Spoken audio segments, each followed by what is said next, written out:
আল্লাহু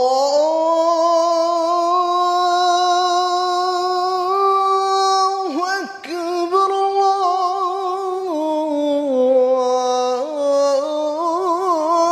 আকবার, আল্লাহ। আপনার সম্পূর্ণ নামটা একটু বলবেন? আমার নাম হলো মাওলানা ওমর ফারুক আল আজমি। মাওলানা পাশ করছেন কত সালে? 16-17, 2016-17। আপনি টিকটকার? না ভাই, আমি টিকটকার না ভাই। আর তার ভিতরে বয়ান করছেন কত বছর? বয়ান তো আসলে ছাত্র জীবন থেকে করি, ওইটাও প্রায় আপনার 8 বছরের মতো হবে। আল্লাহু আকবার, আল্লাহু আকবার, আল্লাহু আকবার,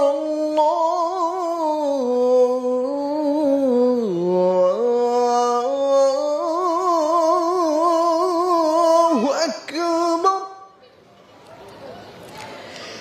أشهد أن لا إله إلا الله.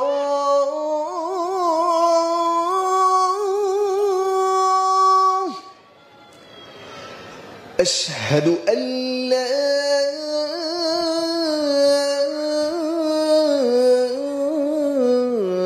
إله إلا الله.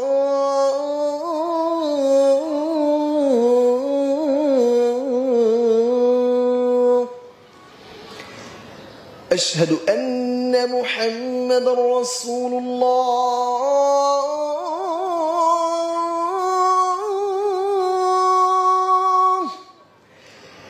أشهد أن محمد رسول الله.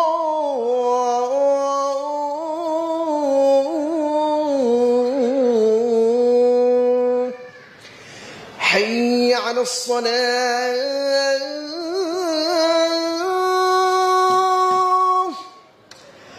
حي على الصلاة.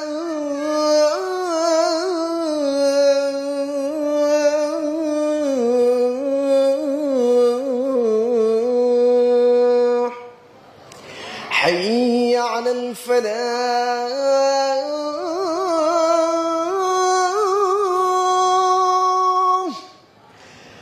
حي على الفلاح.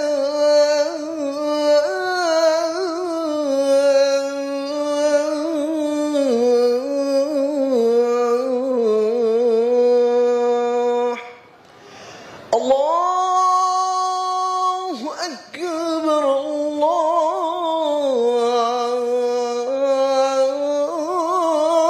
الله أكبر. لا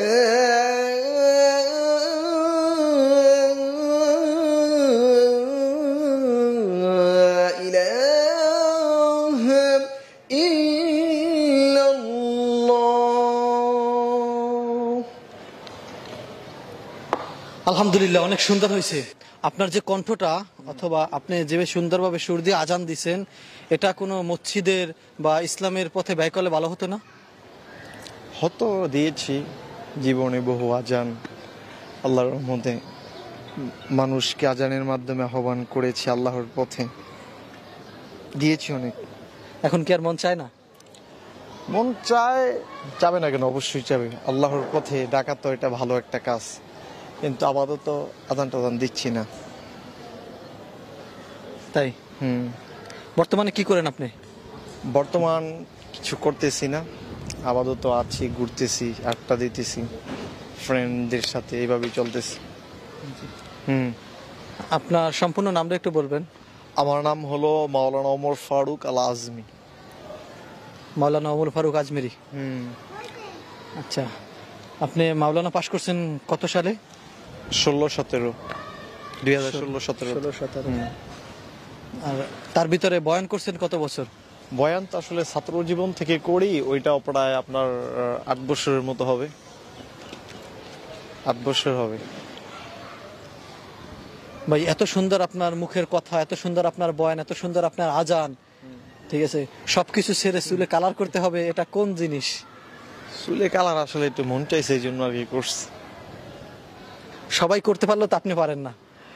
ঠিক আছে, তা তো অবশ্যই একটু ডিফারেন্স, সবার সাথে আমার সাথে তুলনা হয় না, কিন্তু এটা একটা ভিন্ন জিনিস যে সবার সাথে আমার সাথে হয় না, তারপর আমি করেছি। আচ্ছা, আপনার আগের চেহারা আর এখনকার চেহারা কি তুলনামূলক দেখছেন কি হয়েছে?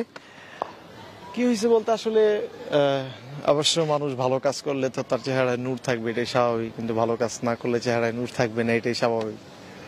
এটা তো আপনিই বুঝেন, কারণ আপনি যেহেতু একজন মাওলানা পাশ করছেন, আপনার তো আমার বুঝাবার মতো ক্ষমতা হয়তো আমার হয় নাই। শয়তানের ধোকায় পড়ে মানুষ অনেক কিছুই করে, কিন্তু এজন্য এত নিচে তো নামা যাবে না।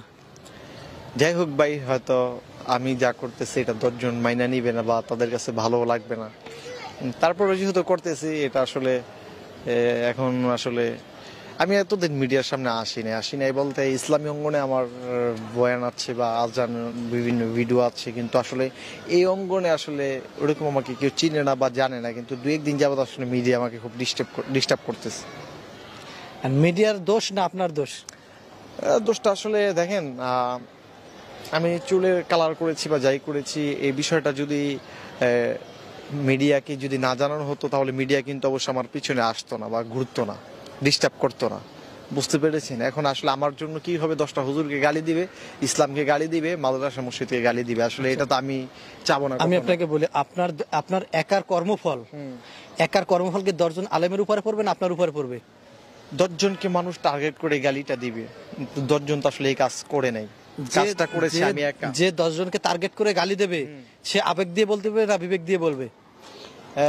সে অবশ্য বিবেকের সাথে বলবে, আবেগের সাথে বলবে, বিবেক দিয়ে কখনো বলবে কখনো না। বিবেক দিয়ে চিন্তা করবে না। হ্যাঁ, যদি right, বিবেক right, দিয়ে right. চিন্তা করতো তাহলে আপনাকে একাকী বলতো, আমার বা mistake আপনাকে না বলে আপনার জন্য দোয়া করতে, কি করতে? অবশ্যই, আল্লাহ যেন তাকে হেদায়েত দান করে, অবশ্যই। পুনরায় যেন আল্লাহ তাকে হেদায়েত দান করে, এতটুকু শুধু বলবে। আর যে ব্যক্তি অন্যান্য আলেমদেরকে নিয়ে বা আপনার বিষয়কে নিয়ে কটূক্তি করবে বা বাজে মন্তব্য করবে,